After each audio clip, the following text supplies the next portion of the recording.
Okay, so now the arrival of Islam, and that's what, 9th century, 10th century, Sabuktajin and all of that. It kind of came from the northwest and then, was all over India. It became part of India's social fabric, right? Yeah, not quite the northwest, because, yes. Yeah, trade also, yes. Kerala, the entire western coast, they feel the impact through Arab traders. Yes. And they are the carriers, both ways, of major ideas. Yeah. Hindusa, what the Arabs called Hindusa, the Indian mathematical system, which was highly developed, is carried by the Arab traders into West Asia, particularly to Baghdad, and then via Constantinople into Renaissance Italy. Yeah. In fact, there is a comment here in the book which says the Arab observation that Indian mathematics was way superior to Greek, mathematical and evolution. Entire number system. Yeah. Instead of X and then 1 before the X, which says 9, the entire number numerical system comes from India. Yeah. Calculation of the pi, everything comes from India. The decimal system, of course, which dominates our entire numerical thinking, comes from India. And it's carried by the Arabs. Yeah. So Islam, for unfortunate reasons, is seen to be only an invasive force coming from the northwest. Islam is a far more pervasive intellectual force which is being driven by trade in the western coast and in the southern coast. Yeah, absolutely. In fact, they say in Malabar, Islam arrived 20 years after the Hijri. Yeah, the flight from Mecca to Medina. Okay, so now back to philosophy. Around this time when all of this churn is happening, there seemed to be, across all the dispensations, a tendency to go to pacifism. So the Sufi evolution, the Bhakti movement, the Sikhism, Chaitanya in Bengal area. What drove that? So, what are some of the major philosophical / spiritual ideas that Islam is conveying? Largely through itinerant Sufis, not through the conquerors. Yeah. Okay. Two of them worth mentioning. One is monotheism. There is only one God. Okay, which runs contrary to what is being practiced in India. And the other is, in the eyes of that one God, every single human being is equal. Right? Which again runs completely contrary to this idea that human beings are hierarchically arranged, which we call the caste system or the jati system. So the arrival of Islam carries these two major ideas. And the third one is that the Sufis particularly, if you follow certain kinds of discipline, and music is a very important component of that discipline, you can actually feel the presence of God. You may not be able to see God, okay? Because God is not something who can be seen, but you can feel His presence.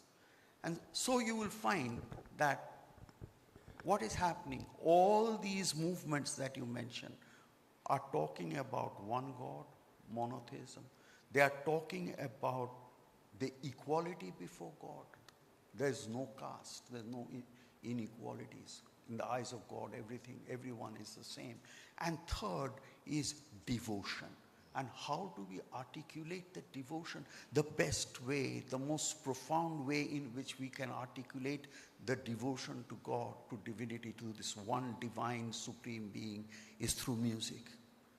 So all these movements from Sufism to Sikhism to Vaishnavism in Bengal, as you said, across, have music as such a vital component of their piety. I mean, think of Kabir, think of Mirabai, think of the fact that even today, the worship in every single Gurdwara, particularly in the Golden Temple, is driven by singing.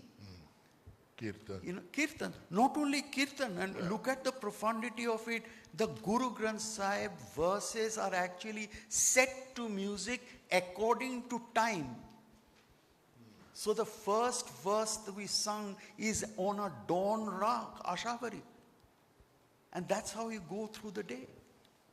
So music becomes a very important, more than important, I would say, a vital component of this devotion. And it is brought to India partly by the Sufis and the belief in monotheism and the belief in equality. Yeah, but I think all forms were militating against structure, against layers in society, against the complexities. Even the Bhakti movement was. No, I'm including the Bhakti movement in that's why I mentioned Kabir and Mirabai. Yeah. Okay, let's move a little bit. We talk about Indian history. Sometimes we forget the influence of India in the international arena, and that's been there from time immemorial. From the periplus of the Erythraean Sea to, the Cholas going all the way to the Far East and things like that. Have you done work on that in terms of capturing evidence over the ages? Yes, in small pockets. Traveling in Java, where you get 7th century Hindu temples up on a plateau covered in volcanic ash. You have Borobudur, part Buddhist, part Hindu at different times. Prambanan, where you have Brahma temples, which we are not used to seeing in parts of India, but you see them there, as you do, of course, in Bali. The other extraordinary thing about Java, just as an aside, is you have this phenomenal Hindu history in a land where the myth is the Ramayana, but the people are Islamic. Yes. And I remember going once to watch a performance of the dance performance of the Ramayana, and Ram was played by Muhammad Yunus. And that was 6 months after Ayodhya, so it was quite an eye-opener. So yes, but it's also much closer to home. At the Kartik Purnima in Orissa, the Bali Yatra takes place, where the women go out at dawn, having made small rafts out of bamboo, and banana, and launch these boats with sails onto the water. Yes. Taking messages to their husbands who've gone overseas. And you see it every year at dawn on the day of Kartik Purnima. Yeah, so Bali Yatra. Some of these things continue. They're forgotten in the main, but they do continue. But it's not just the spirituality, which Toby is very correctly emphasizing. I mean, there are wonderful pictures taken by Toby in this book of, say, jute cultivation. Jute is a very Bengal product which travels across the world and now is making a fantastic revival. Similarly, indigo. Yes. Okay. Before the discovery of the anodyne dye, it's Indian-grown indigo that is producing colors like this, what you're wearing. And more dangerously, of course, and I have to say this sitting in Bombay, the opium that goes to China is grown in in India, in Malwa, in Assam, in Bihar, particularly Malwa. And the Malwa opium moves out of India through Bombay, the Bombay port. And I wouldn't like to mention the family that made its fortune on that opium trade. In fact, there is a Gujarati tradition called Matani Pachhedi, and which is, shrines on textiles. And they're all,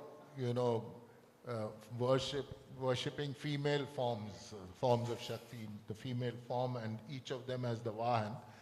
And one of them is called Sokotra Mata. And Sokotra is an island south of Yemen, which used to be a pit stop for all the trade that used to happen, in the first 2 or 3 centuries AD. And it is fascinating that they actually had a goddess to whom they prayed, which means that when they set off, there was an issue of, the danger of going over the high seas. And in the Satvahana coins, there are ships, shown. So internationally, we were very alive and active over the centuries. Okay. This is one reason why, again, we broke the chronological narrative of the book to insert a chapter called India and the World. Very deliberately done to bring out this facet of India's interconnectedness with what was happening in the rest of the world, sometimes even triggering what was happening in the rest of the world. Yeah, and there were some very fascinating things. This Bali Yatra which you were talking about started in Orissa, but because of the nature of the winds, they first had to go down the coast all the way to Sri Lanka and then head out to Indonesia. And that's one of the possible reasons for a strong connection between Odisha and Sri Lanka, where they say that the initial migrations to Sri Lanka came from Odisha. And that's all detailed in the Mahavansa, Yeah. the Sri Lankan Exactly. text. And it's actually got, and they kept on being added to, so they start 1st, 2nd century, but they were still making additions to the Mahavansa 1,000 years ago, which makes that text so interesting. But you mentioned Skotra. They recently discovered some very early Gujarati inscriptions in a rock shelter in Skotra. Yes, because there was a temple there, Yeah. which is, they used to stop at the temple, pray, and then go on. Unfortunately, our budget didn't allow me to go and take the photographs. It would have been nice. Yeah, it's fascinating. Yeah.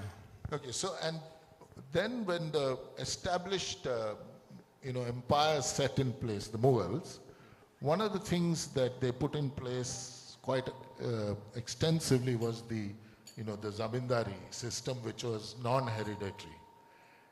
You talk about that in some senses being responsible for the crisis in agriculture that hit India. It's not the zamindari system. It's the Jagirdari system, Jagirdar. which is very different from the zamindari. Yeah, sorry. The zamindari were actually set to correct that. Yeah, so Jagirdars were essentially Mughal, not essentially, all Jagirdars were Mughal noblemen. In other words, to use the Mughal terminology, they were mansabdars, so members of the court, and most of them were blue-blooded as well.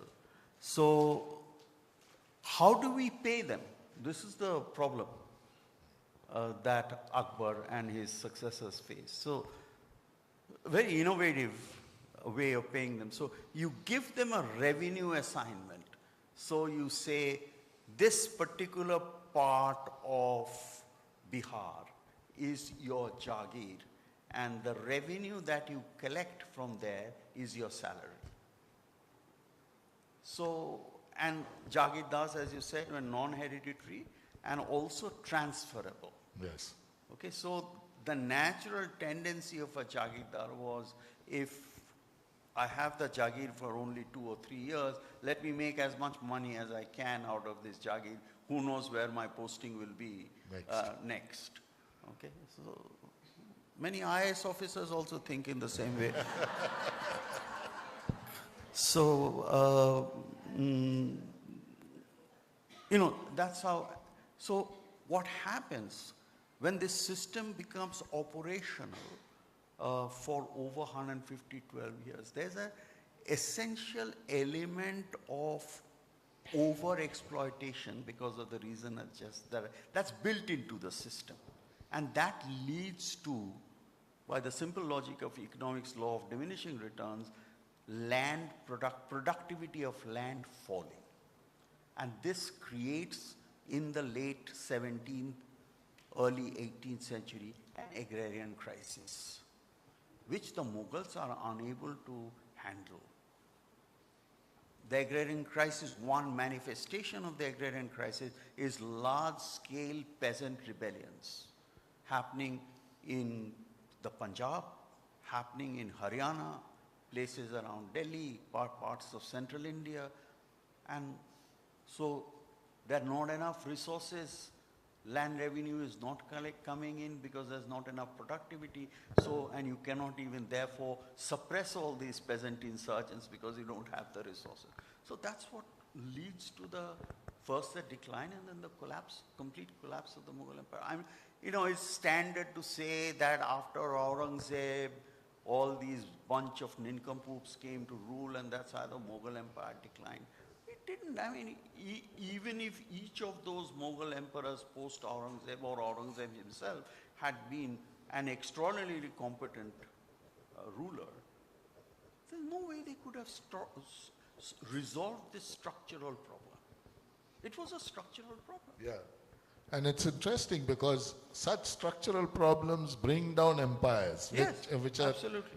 kind of never openly acknowledged or accepted. As Romila Thapar in fact shows in her book Ashoka and the Decline of the Mauryas, that it is a major financial crisis, financial crunch that brings down the Maurya Empire around 190 BCE. And how do we know that there was a financial crisis? Because of the debased currency. Yeah.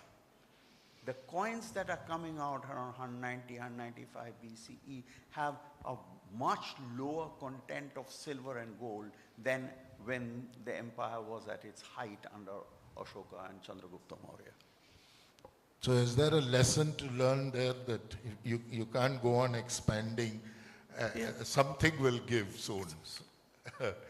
Okay, so let me come towards the end of this conversation before I do a round of rapid fire questions. With all of this, we've seen empires. We've seen the Magadha Empire. We've seen maybe the Mughal Empire, a federated Maratha Empire, the British. No one ever physically controlled the entire Indian landmass as we know it today. So what makes India, India? Couple of things. First, and maybe Toby will come in here. First is, and this is why we begin the book with the 2 chapters. There is an identifiable geographical landmass created by geological movements of tectonic plates, that has created this, first the peninsula, then the Gangetic plain, where the peninsula bangs against the Eurasian plate, and our natural northern boundary border, the Himalayas, right? So, in a sense, this geography has already created India. We may not be calling it India then, but this is what we identify as India. The ancient people called it Bharatvarsha. Okay? So this idea that there is this geographical entity called Bharatvarsha, or call it by any other name you want to, is already existing. It's on top of that, like a palimpsest, as it were. You have these empires of various shapes and sizes who, as you say, are unsuccessfully, sometimes with greater success, sometimes with less success, are trying to bring all these various regions, geographical, demographic, language regions under one umbrella. That's what empires try to do all the time, right? They fail. In the historical long run, they fail. No empire survives. So, but the empire serves in the period that they existed to provide an entity. Okay? And increasingly we find as the administrative unity, the structures of governance emerge and become stronger, they are now calling those empires, or particularly the British Empire, is saying, this is India. We rule over India. And then, of course, there is, from the 19th century onward, another palimpsest, the idea of a nation state. And that brings me to the second component that makes India. That is, one is the geographical entity on which political entities are layered, and then there is the civilizational and cultural entity, which provides a completely different kind of unity to the country. I mean, this is Shobita's strong suit. I mean, she should have been here to say all this. How patterns, designs, replicate themselves. How artisans, craftsmen, common people, not educated in Oxford or Ashoka University, common people, how they are replicating designs and patterns across centuries, across geographies. How does it happen? Who transmits this message? You know, how do songs repeat themselves? You know, today we only think of the Hindi films that is making songs, but Hindi films didn't exist before. But people sang the same kinds of songs with a thematic unity, which is where the bhakti movement is so important. The idea of bhakti, devotion, is replicated across the country, right? And then, as I said, the third the civilizational entity, the tradition that unites, and then from the 19th century, the idea of a nation state, that it is possible on the basis of the geographical idea, the civilizational entity, to build an independent nation which will bear the name of India. It happened in Europe, Germany, France, Britain, Italy, all unified through this process. And why can't it be done? We have the necessary elements to bring about this unity. And that's what the national movement tries to do in its various forms. And again, I want to say, the national movement is not just Gandhi and the Congress. There are other regional and different kinds of people, different kinds of movements that are also struggling to give India a national identity, a national entity, and to throw out the British. Yeah. So I think the role of culture, the role of our stories, our traditions has been tremendous in forming a commonality, because physically, and the nation state is very recent, the physical part is very old. So just to give you an example of this kind of cultural transmission which brings about an identity, a cultural identity. I mean, the two most famous texts that we know about from ancient times. One is this text called Arthashastra, right? Supposedly written by Kautilya. How do we get to know about it? Because in the beginning of the 20th century, somebody arrives in the Mysore library with Mysore library, written in Pataliputra. He arrives in the Mysore library, he said, I've just discovered this. And that is the only extant text that we have of Arthashastra. Yep. Okay? So, the version of the Mahabharata that we read was actually carried from Kashmir to the Deccan, and then people worked on that version to produce the version of the Mahabharata, the authorized quote-unquote version of the Mahabharata that it came out of Pune. Yeah. Mahabharata is seen to be a North Indian text, isn't it? Yeah. But the redaction took place in Pune. Yeah. In fact, the Ramayana, again, harking back to our performing arts, we have the Tolu Bomalata, the leather puppet, which they say was, theater from the Greek traditions after Alexander down to Rajasthan, Gujarat, and then to Maharashtra. And from Maharashtra, it spread out to the southern states. But the interesting part is each one bases itself on a different version of the Ramayana. But the Ramayana is common. So there is Kamba Ramayana, there's Ranganatha Ramayana. So each version is different. So it's amazing that there is a common thread somewhere, even though there are many, many manifestations.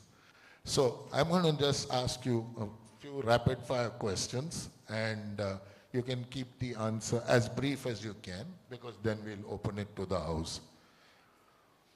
This is, kind of, you can even take a lighter vein on some of these things. If the Saraswati hadn't dried up. I'm a trained historian. And I define myself as a prophet looking backwards. So I'm not willing to speculate. I'm not an astrologer or a reader of tea leaves. But the Saraswati, they now seem to see the existence of it's geographers will tell you it's a common phenomenon. It's called river capture. Yeah. The Ghaggar river captured the Saraswati river. So it's not as if the Saraswati had completely disappeared. Yeah. Sorry, that's not a short answer to a rapid fire question. It rerouted, but if it hadn't disappeared, you'd probably be growing cotton in Rajasthan. Yes, I think so. Okay. This was a question which you answered. With the Indus seals, are you hopeful that we will have a Rosetta Moment someday? I certainly In the near hope so. future? I certainly hope so. It'll be a greater moment than the Rosetta Moment, actually. Okay. Because we've been struggling with it for so long. Yeah. And it will open up so much suddenly. Completely.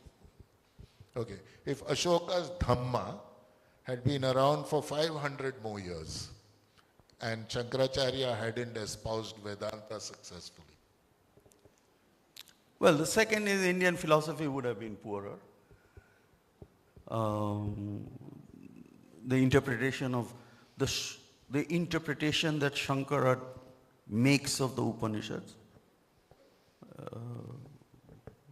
has enriched our intellectual landscape. I strongly believe that, even though, at least in his reading of the Isa Upanishad, I disagree with his reading. This is a tall claim to make. But I think we would have been impoverished if Shankara hadn't provided his reading of the Vedanta. And Ashoka's Dhamma didn't survive for 500 years, but it had a revival in the 1920s under the leadership of a man called Mohandas Karamchand Gandhi. Ideas never disappear. They have a peculiar propensity to appear, reappear in the most unexpected contexts. So if Babur would have lost the Battle of Panipat,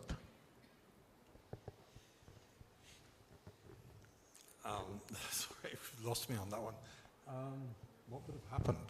Rana Sangha would have survived and Rajasthan would have been strong. That part of India would have been stronger?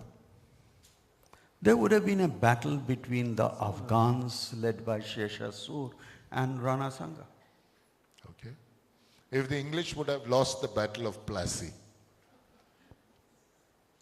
Nothing would have happened. Plassey wasn't a battle. Yeah, I know. Buxar was the big battle. Plassey lasted for 40 minutes. Yeah. Okay? For the better part of the day, Clive slept in his tent. It was raining. Okay? And the ground had become slushy, very muddy, and the heavy cannons of the Nawab Bengal, Siraj-ud-Dawla, couldn't be moved.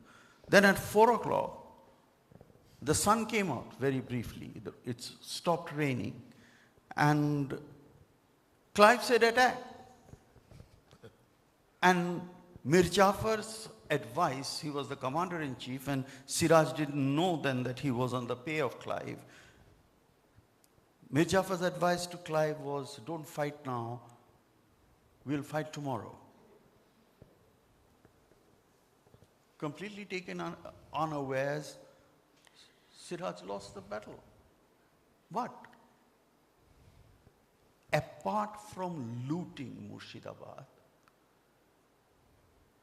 what did the British achieve? They didn't achieve anything, because Mir Jafar, after a few months, 1.5 years, refused to be the puppet Nawab that was expected of him. He was replaced by another expected puppet Nawab, Mir Qasim, Mir Jafar's son-in-law, who actually set about taking initiatives, major diplomatic and military initiatives, to fight the British and throw them out of Bengal. And this expected, he actually makes a diplomatic alliance between the Nawab of Awadh and Shah Alam, the Mughal emperor.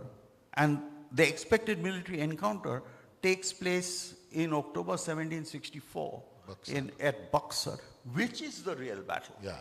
Which is the real battle, and till the late afternoon, it was touch and go. Yeah. It wasn't very clear that there would be a decisive English win. So, I don't think Plassey is that important. Okay. So maybe Battle of Buxar. If they hadn't won, there wouldn't have been the looting of Murshidabad and the raping of the women of Murshidabad. So Murshidabad was considered to be richer than the city of London in 1757, in Clive's own words. Okay. Yeah. And he looted it. Yeah. And disgusting as it may sound, he stood up in the House of Commons for his own defense, and he says, "Gentlemen, looking back, I stand amazed at my own moderation." I'm quoting that. I stand amazed at my own moderation. He was shameless. Yes.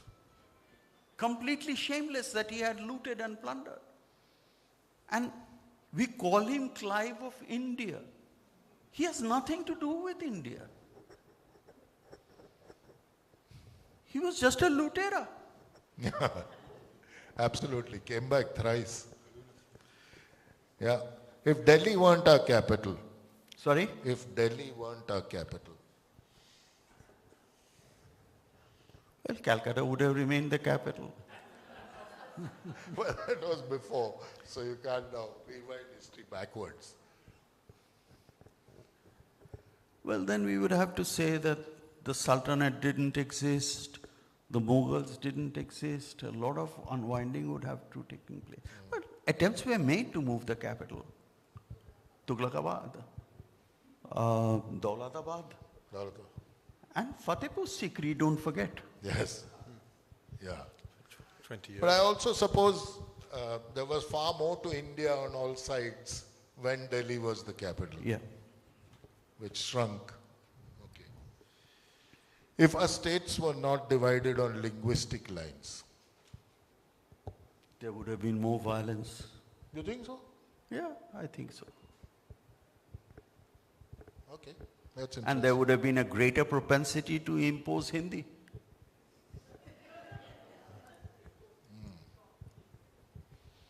If the peacock weren't weren't our national bird? Tandoori chicken would have been. Yes, butter chicken from Daryaganj. Jungli Mugi. I mean, Sri Lanka has the jungle fowl as its national bird. Why couldn't we have ours? Yeah, I think there was a proposal at one point for the Great Indian Bustard. Yeah, but it was talked down in Parliament because the parliamentarians couldn't pronounce bustard properly. Quite an interesting comments at the time. A paper that doesn't exist used to be published from Calcutta in what was famously said by an editor of the Statesman, that the Amrita Bazar Patrika is an Bengali newspaper written in English. And Amrita Bazar Patrika, believe me, I've seen it myself, had the headline, Great Indian Bastard Discovered. They were talking about the bird. All right, thank you so much. And That debate did exist, did take place. It was here, you probably remembers it. Oh, there you are, Bittu. Okay, house is open, please. Yes. Lady had a question first. We'll come back to you. When did idol worshipping began? And because masses didn't have access to the temples. Idol worshipping, when did it start? Since the masses didn't have access to the temples. To be honest, I cannot give you an answer off the top of my head. But my guess would be sometime before the 5th century BC.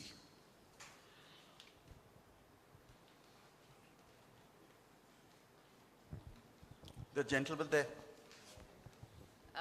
Can I, or is there somebody else? Yes, there is.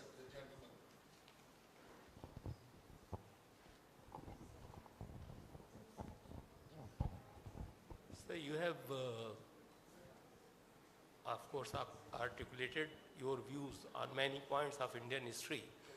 There are always disputes on those points. I will not raise. I will just want to raise one point which really is too much obvious to me. You have stated that it was Islam which brought the idea of monotheism in India and impacted Bhakti movement, rise of Sikhism, etc. But the fact of the matter is that the second mandal of Rigved is... I don't think I said that. No, monotheism you said, Islam... Islam, yes. Islam brought. But that appears to me quite a travesty of facts. Of course, on history, different views are always possible. Because in Rigved, it is clearly stated, Ekam Sad Vikra Vipra Bahuda Vananti. It is one God whom different people worship. But the Rigved also says many other things. That is true. That's true. That is true. Upanishads also are talking. Now the point is, first of all, as the Italian philosopher Vico had said, it is the common mistake of historians that if the two ideas are similar in two different communities, two different times, two different people, they assume that one must have borrowed from the other. It is quite possible. I don't say that the Bhakti saints took the idea of monotheism from Rigvedic times. I do not suggest that. This is all suggestive. There is no direct evidence that Islam impacted it. The point is, those saints themselves might have thought of it, just as Islam got the idea of monotheism. So it is not a historical fact that Islam gave the idea of monotheism in India. In fact, there are various traditions in India in 6th century BC itself. Not only Gautam Buddha, you said Gautam Buddha. Gautam Buddha, there were 6 schools of thought like Gautam Buddha, Makhaliput Goshal, and there are so many others. In fact, that was the turning point 6th century BC. When you see Upanishads were growing, there was, and this Bhakti movement itself, if you read the Gita itself talks of Bhakti. And Gita talks of one God, in fact.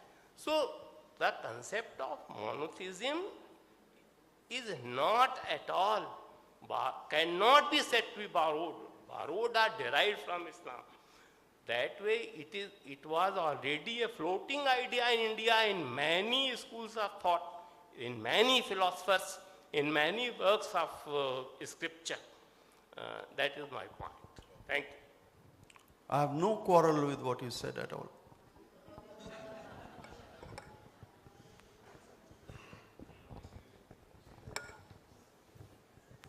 Thank you, sir. It was a wonderful presentation, and I'm looking forward to reading the book.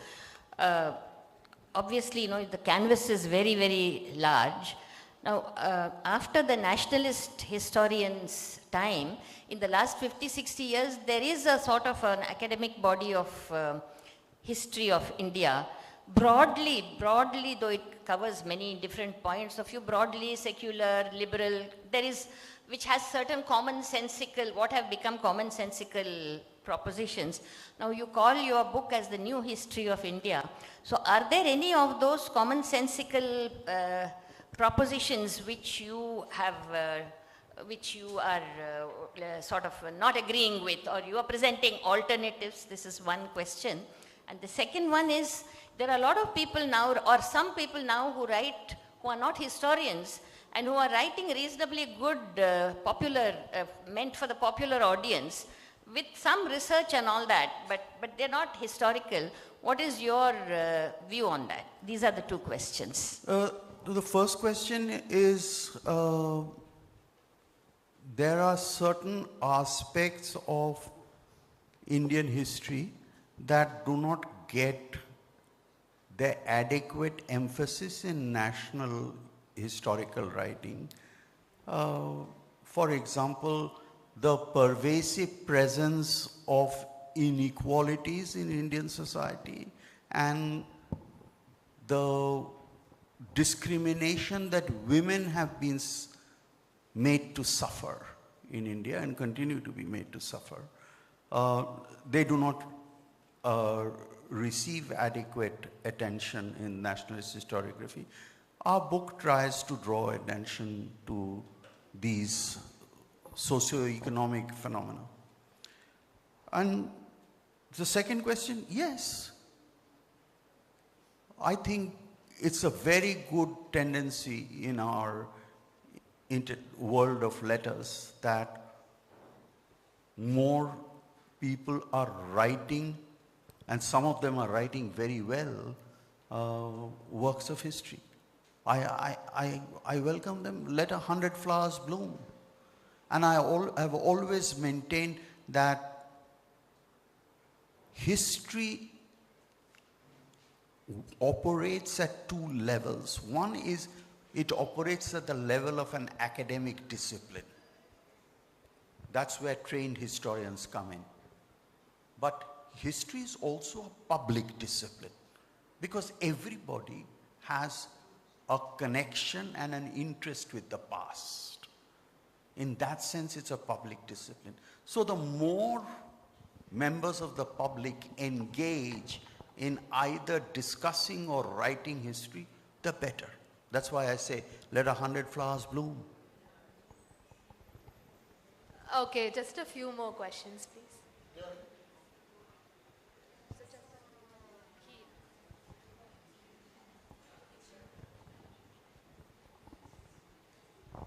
Hello, sir.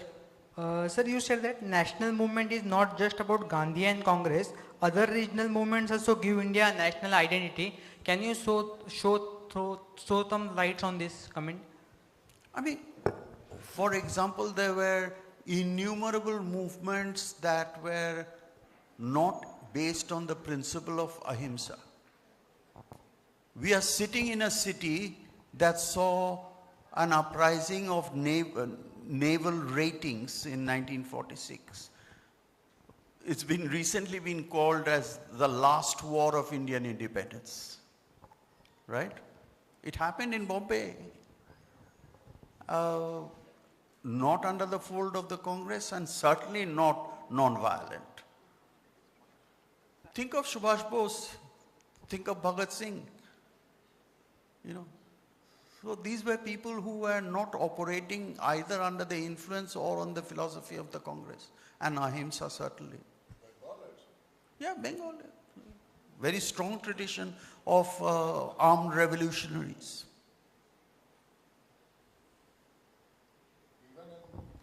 Hi, can I talk? Yes. Next question. Anybody who can reply? My question is to all three. I was just wondering, hearing y'all, who coined the name India? And the way I remember it, Red Indians, India, and he's an Indian, you know. So who coined it? And why is it still continuing?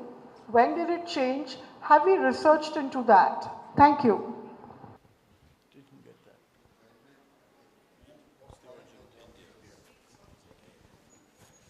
Well, Sindhu, the river Sindhu, the land beyond the river Sindhu is one origin. But even earlier, Megasthenes, who came to India during Maurya period, calls his book Indica, which suggests that there was some notion of India that existed even in those very early times. We really do not have a definite answer to that question.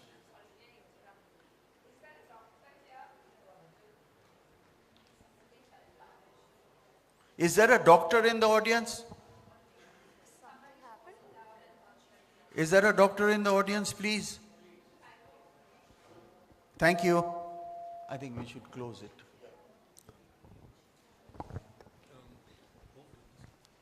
Yeah, I think we'll take a break. Can we just quickly do our last bit, and then while we are here, you can speak to the panelists directly, please.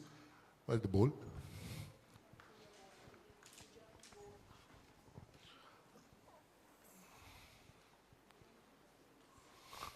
Okay, as is our usual practice, before we wind, we all the people who come put in a little chit, and then we do a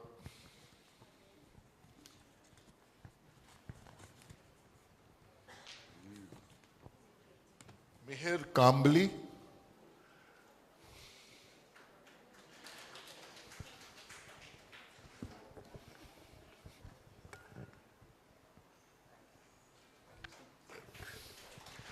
So on that way,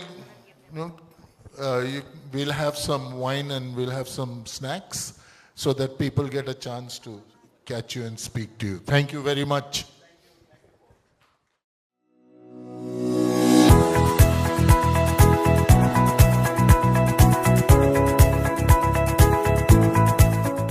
Subscribe to Sarmaya and be a part of the stories and conversations around art, history, and culture.